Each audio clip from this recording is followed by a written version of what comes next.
가장 뜨거운 이슈 오늘의 헤드라인 출발 새아침 헤드라인 인터뷰. 제가 예전에 교육부 출입 기자를 했을 때 안병현 교육부총리가 이렇게 얘기했습니다. 한국의 교육은 크게 두 가지 문제가 있습니다. 하나는 사교육이고 또 다른 하나는 학교 폭력입니다. 그런데 이 같은 사안은 두 가지가 따로 떨어져 있는 것이 아니라 맞물려 있는 것이죠.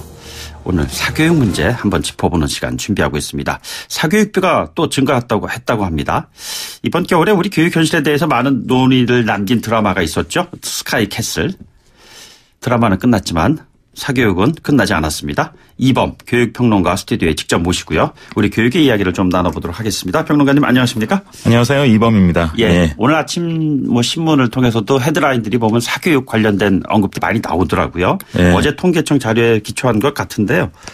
이 통계 자료를 우리가 어떤 식으로 바라봐야 될지 일단 큰 시각에서 이번 통계 자료에 함의하는 시사점은 무엇인지 좀 정리를 좀 해 주실까요? 통계청에서 공식적으로 사교육비를 조사한 게 2007년부터입니다. 네네. 그러니까 11년째 지금 조사를 한 건데요. 그 11년간 조사 중에서 증가율이 제일 높았습니다. 네. 작년이 재작년에 비해서 사교육비가 학생 1인당 사교육비가 7% 증가했는데요. 그래서 평균으로 치면 이제 29만 1,000원. 네네. 그래서 결국 최근 들어서 2010년대 초반과 중반에는 사교육비가 주춤했거든요. 예. 심지어 2010년에서 12년까지는 사교육비가 1인당 사교육비가 조금씩 줄을기도 했었습니다. 오히려 줄었었어요. 예. 그러다가 2016, 17, 18 3년 연속으로 증가율이 다시 높아졌는데요. 네네. 그러다가 이제 가장 최근이 2017에서 18 사이에는 하여튼 11년간 조사 중에는 이제 제일 최고를 기록했죠. 예. 근데 주의해야 될 게 일부 언론에서는 이게 증가율이 역대 최고다 이렇게 지금 얘기하고 있는데. 증가율이 역대 최고는 아니고요. 왜냐하면 2000년대 이전에는 심지어 한 해에 사교육비가 10% 이상씩 증가한 경우도 많았습니다. 네네. 근데 그때는 이제 사교육비 조사가 통계청에서 이렇게 공식적으로 이루어진 것은 아니고 통계청에서 가계 수지 조사할 때 가계 이제 지출 중에서 그 사교육비와 연관된 항목을 따로 빼가지고 그래프를 그려본다든지 교육개발원에서 잠깐 조사한 적도 있었고. 그런 통계라서 지금 통계하고 기준이 좀 다르기 때문에 비교하기 어려서 그렇지 2000년대 또는 그 이전에는 한 해에 심지어 15%씩 증가한 이런 경우들도 있었기 때문에 역대 최고라고 말하기는 어렵다. 그러나 어쨌든 최근 10년간 들어서는 가장 높은 증가율을 보였다. 이렇게 볼 수 있겠습니다. 자, 이 같은 높은 증가율을 보였는데 도대체 얼마가 사교육비가 든다는 이야기야? 이렇게 해서 보니까 29만 원 이렇게 되는데 이거 현실적인 금액입니까? 전혀 그렇지 않다고 생각하는 분들이 훨씬 더 많은 것 같아요. 이거보다 훨씬 더 많은 사교육비가 지출되고 있다. 이렇게 생각하시는 분들이 많은 것 같습니다. 이게 이제 우리 체감하고 달라지는 이유는 뭐냐면 의외로 사교육을 받지 않는 학생들이 상당히 많습니다. 네네. 근데 사교육 안 받는 학생까지 모두 평균해서 네네. 그래서 이제 학생 1인당 사교육비를 계산하니까 한 1인당 30만 원 언저리 나오는 건데요. 예를 들면 초중고 학생들 가운데서 사교육비를 안 받는 학생이 어디에 제일 많을 것 같습니까? 초중고 사교육을 안 받는 학생들이 초중고 중에서요. 올라갈수록 더 많아지지 않을까 뭐 이런 생각이 좀 드는데요. 그렇습니다. 초등학생 중에는 사교육을 이용하지 않는 비율이 20%인데요. 고등학생 중에서는 50%나 됩니다. 그러니까 고학년으로 갈수록 사교육을 안 받는다는 말씀이시죠? 그렇죠. 왜 그러냐면 요즘 대학 진학률이 상당히 낮아졌습니다. 그런데 대학을 80% 이상 가다가 요즘은 60% 후반으로까지 떨어졌거든요. 그러니까 대학 진학을 아예 하지 않겠다. 이런 학생들도 상당히 늘었고 그래서 한때는 특성화고 예전에 실업계라고 불렀던 이런 학교를 다니는 학생들도 나름대로 이런저런 전형으로 대학에 많이 진학을 했는데 요즘은 마이스터고나 특성화고로 진학하면 대체로 또 대학을 가지 않습니다. 또 일반고 중에서도 그런 학생들이 늘었고요. 그런데 그럼 사교육을 받지 않는 상황 그리고 대학 진학률이 떨어지는 상황인데 그러면 사교육비는 줄어들어야 될 텐데 왜 그러니까 체감하고 다른 거죠. 그러니까 고등학생 중에 절반 정도는 사교육을 안 받는데 이 학생까지 포함해서 1인당 사교육비를 계산하면 30만 원이 나옵니다. 그런데 사교육을 이용하고 있는 학생들만 그러니까 한 절반 정도 되는 학생들만 한정해서 통계를 내면 벌써 한 2배쯤 되는 거죠. 그렇게 되는 1인당 60만 원 이렇게 되는 거고요. 그럼 사교육 현장에서의 빈익빈 부익부 현상이 있다는 얘기예요. 그렇게 따지면? 그거는 어제 오늘 얘기가 아니고요. 오히려 최근 들어서 더 확대되고 있다라는 이런 뭐 이번에 나온 통계는 아닙니다만 여러 가지 통계를 통해서 그런 그 현상들도 보이고 있고요. 네네. 이번에 발표된 그 통계청 통계는 아닙니다만 강남구로 한정해서 네네. 그 조사를 한 사례가 있는데 한 가구당 사교육비를 얼마 쓰느냐? 130만 원. 아, 그럼 엄청 높네요. 그 정도 되면 이제 우리 집에서 쓰는 거하고 좀 비슷하네. 이런 이제 집안들도 꽤 있을 겁니다. 예. 그러니까 이 같은 그 사교육비에 대한 어떤 편차 이런 것들이 나오는 근본적인 원인 어디에 있다고 봐야 되는 건지죠? 저는 우리나라 사교육의 요인은 80%는 구조적 요인이라고 봅니다. 그 구조적 요인이란 일단 대학 서열이 굉장히 이제 격차가 크다. 네네. 대학 서열화라고 흔히 얘기하는 것이죠. 미국이나 일본에도 대학 서열이 있지만 우리나라가 더 이제 대학 서열 격차가 더 큰 나라고요. 그리고 이제 노동 시장의 양극화로 인한 어떤 그 압력. 네네. 이런 것들이 이제 우리나라 사교육의 한 80%를 좌우하는 요소라고 보고 나머지 20% 가지고 우리가 맨날 떠드는 거죠. 네네. 선발제도. 이렇게도 뽑아보고 저렇게도 뽑아보고 줄을 한 줄로도 세워봤다가 여러 줄로도 세워봤다가 이제 이런 것들이 사실은 사교육에 미치는 영향은 저는 한 20% 정도밖에 안 된다라고 봅니다. 예. 물론 이것도 잘하면 여기서 사교육을 좀 줄일 수가 있는데요. 어쨌든 그 최근에 이제 정부의 정책은 사교육 억제 정책이라고 보기엔 조금 어려운 이런 면이 그렇습니까? 있습니다. 예. 왜냐하면 이제 사교육을 늘리는 요인이 주로 선발제도만 놓고 보면 난이도하고 전형의 복합성이거든요. 그러니까 난이도가 높아지면 사교육이 올라가는 건 뭐 그냥 눈에 보이는 현상이고요. 예. 전형 요소가 복합적일수록 그러니까 하나만 잘하면 되는 게 아니라 2개를 챙겨야 되고 3개를 챙겨야 되고 전형 요소 여러 개를 동시에 챙겨야 될수록 사교육이 증가하는 경향이 있습니다. 네네. 근데 이제 최근 들어서 이제 비중이 높아진 게 이른바 학생부 종합 전형인데 이게 이제 전형 요소가 상당히 다양하죠. 그러니까 내신도 챙겨야 되지. 또 제가 비교과라고 한마디로 말합니다만 비교과라는 것 안에 뭐 독서 활동, 동아리 활동, 봉사 활동, 소논문 또 수상 이력. 소논문은 올해 9일부터는 이제 없애겠다고 선언을 했습니다만 또 수능도 학종에 수능이 쓰이지 않는 것이 아니라 최저학력 기준이라는 이름으로 쓰이는 경우가 상당히 많이 있습니다. 네네.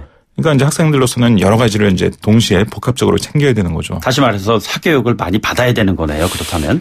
그러면 사교육업계에서는 어떻게 마케팅하냐면 할 게 늘었으니까 선행을 더 많이 해라. 뭐 이른바 선행학습 말씀하시는 그렇죠. 거잖아요. 네. 네가 고등학교 가서 이거저거 그거 할 게 이렇게 많은데 네네. 그러면 선행학습을 그만큼 많이 해놓아야 고등학교 가서 어쨌든 비교과 활동이라든지 이런 거를 좀 더 충실히 할 수 있지 않느냐. 이렇게 이제 마케팅을 하는 거죠. 얼핏 들으면 상당히 그럴듯한 소리입니다. 그래서 이런 그 구조에 대해서 이제 근본적으로 좀 되돌아보고 이것을 어떤 식으로 좀 전형 요소의 복합성을 줄일 것이냐를 고민한다든지 또 EBS 반영 비율을 뭐 70%로 유지하는 이런 정책을 쓰고 있었는데 현 정부 들어서는 오히려 이것을 50%로 낮춘다라고 선언을 했거든요. 그것은 왜 그랬던 거죠? EBS 반영을 많이 하게 되면 이제 문제 중에 하나가 국어나 영어는 이제 반영할 때 지문을 반영합니다. 네네. 근데 지문을 반영하면 아이들이 EBS 교재에 나오는 지문을 그냥 읽고 외워버려요. 그러니까 영어도 영어로 된 것을 읽는 게 아니라 그것을 한글로 번역한 걸 읽어버립니다. 그러면 어쨌든 지문은 이해가 되지 않습니까? 네네. 그러니까 이거는 이제 사실 굉장히 교육적이 못한 것이다 해서 이제 70%에서 반영률을 50%로 줄인다라고 선언을 해놨는데 이것도 지문 반영은 좀 피하겠지만 반영률은 그대로 70%로 유지한다. 이런 것이 필요했다고 봅니다. 그래서 학종이 가진 근본적인 그 복합성 이런 것을 좀 어떻게 줄일 것이냐라든지 또 EBS 반영률을 섣불리 낮춘다고 선언하지 않고 이것을 좀 유지하면서 보완하시는 방법 이런 걸 찾았어야 되는데 이 정부에서 그런 디테일한 어떤 기술적인 문제들에 대해서 조금 소홀히 하고 있는 부분이 있어서 그게 좀 아쉬운 거죠. 최근에 보면 이 선생님께서 그 어느 자리에서 보니까요. 그 학종, 지금 학생부 종합전형 관련해 가지고 언급하신 거를 제가 기사를 한번 봤는데 이것이 그 기회의 평등이 아니다. 결과의 평등이지 뭐 이런 얘기 하셨던 것 같은데요. 보니까. 그렇죠. 그 무슨 의미죠? 그 작년에 대입 공론화 과정에서 엄청난 논쟁이 있지 않았습니까?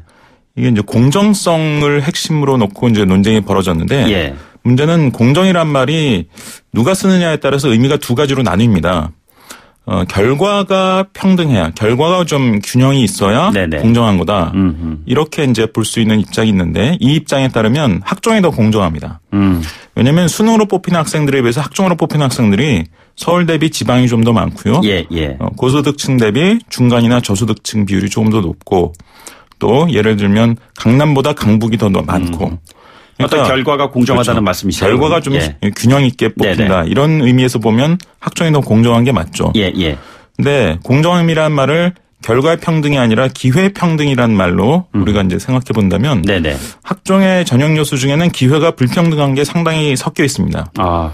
특히 비교과라고 우리가 통칭해서 말하는 것 중에서 소논문 뭐 강남 일대 요즘 뭐 200~300만 원짜리 논문 컨설팅 예, 예. 해주는 경우가 많거든요. 다행히 이제 소논문은 올해 9월부터 없애겠다고 정부가 선언했습니다만 또 하나가 이제 수상 이력입니다. 예. 소논문하고 수상 이력이 학종의 전형 요소들 가운데서 사교육 영향을 제일 많이 받는 건데요. 네네. 예를 들자면 무슨 뭐 저기 대외적으로 하는 무슨 영어 말하기 대회에 나가서 그렇죠. 우승을 예. 했다. 그러면 예. 이제 그런 것이 반영된다는 말씀이시죠?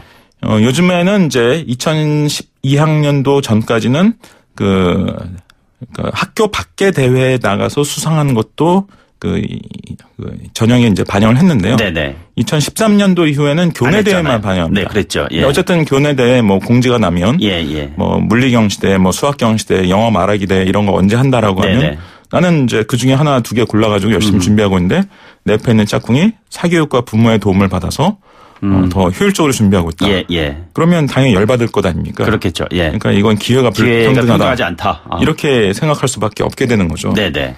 그래서 공정이란 말이 결과의 평등이라는 말로 쓰일 때는 학종이 좀 더 공정해 보이지만 기회 평등이라는 말로 해석을 해본다면 학종이 예. 더 불공정할 수도 있는 네네. 이런 상황이라는 거죠. 그래서 공정이라는 말을 우리가 쓸 때 좀 주의해서 쓸 필요가 있지 않을까 생각이 듭니다. 근데 기회 평등이라는 그 말씀 보면요. 쉽게 좀 표현하면은 다시 말해서 사교육비 지출할 수 있는 여력이 많은 부모를 둔 학생이 유리하다는 얘기잖아요. 결국에는. 그렇죠.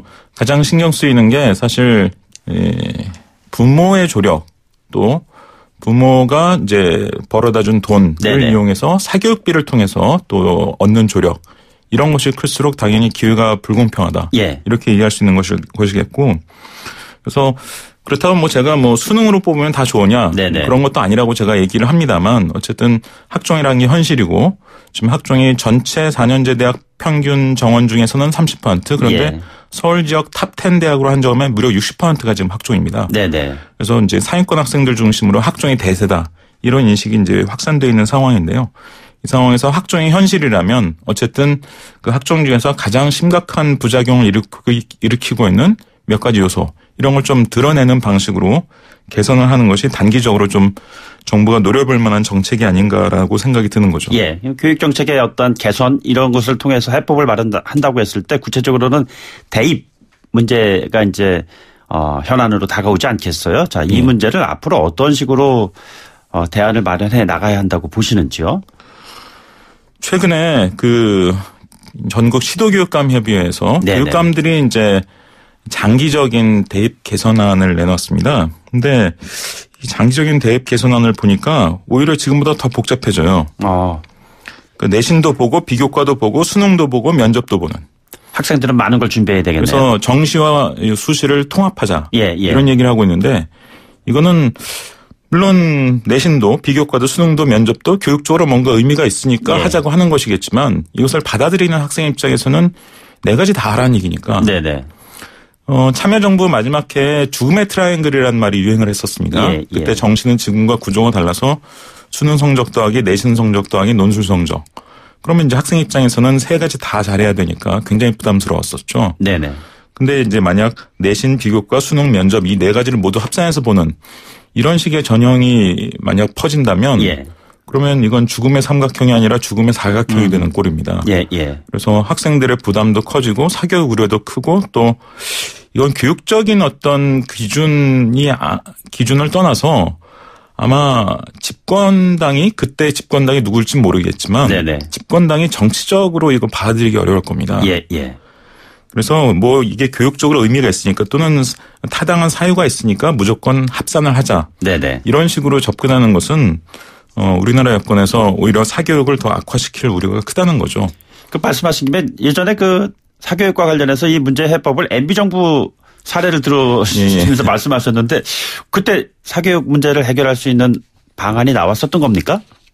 역대 사교육이 줄었던 경우가 딱 2번 있습니다. 네네. 한 번이 이제 IMF 외환위기 직후인 98년. 예. 그때 딱 한 해 사교육비가 줄었고요.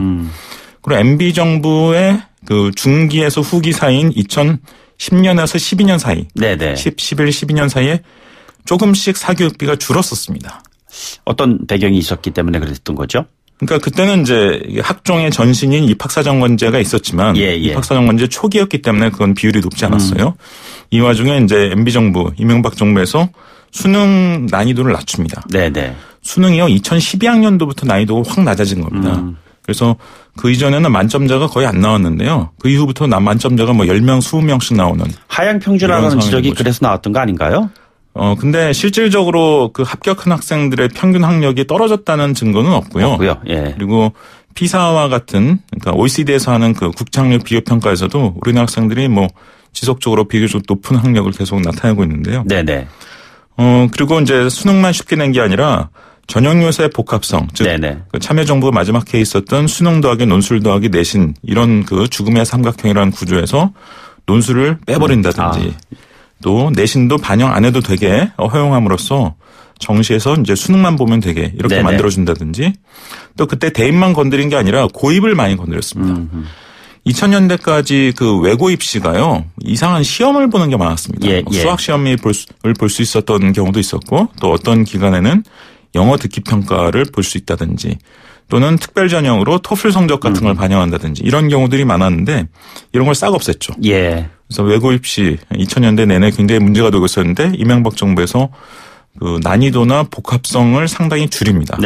그리고 내신도 중학교 내신 성적 가운데서 이제 영어만 볼 수 있게 이렇게 한다든지. 근데 이렇게 해서 난이도도 낮추고 전형 요소의 복합성도 낮추면 사교육비가 줄어드는 효과가 실제로 납니다. 물론 그 폭은 크진 않지만 80%라고 하는 구조적 요인이 그대로 있으니까 그 폭은 크지 않지만 어쨌든 선발제도를 잘 만지면은 사교육을 줄일 수 있다는 것을 우리한테 보여준 사례가 그때 그 3년간 사교육이 줄었을 사례 그 경우인데 지금 이제 박근혜 정부 중반부터 다시 사교육이 이제 올라가기 시작한 이유는 역시 전형 요소의 복합성. 그러니까 학종이라는 것의 비율이 이제 현저히 높아지면서 학종이 가진 어떤 고유한 단점 중에 하나가 여러 가지를 보고 뽑자. 그럼 학생 입장에서 여러 가지를 이제 준비해야 되니까 이 효과가 이제 나타나고 있는 것이라고 저는 해석을 합니다. 자, 마지막으로요. 사교육비를 줄일 수 있는 그런 대안 짧게 한 30초 정도 좀 정리해 주신다면요. 저는 일단 아까도 말씀드렸지만 난이도 문제하고 전형 요소의 이제 복합성 이것을 이제 줄여야 된다고 보는데 특히 지금 학종에서 수상 실적 이것을 좀 빼자 이런 주장을 하고 있고요. 지금 대입 얘기만 했습니다만 고입이 지금 굉장히 심각한 상황입니다.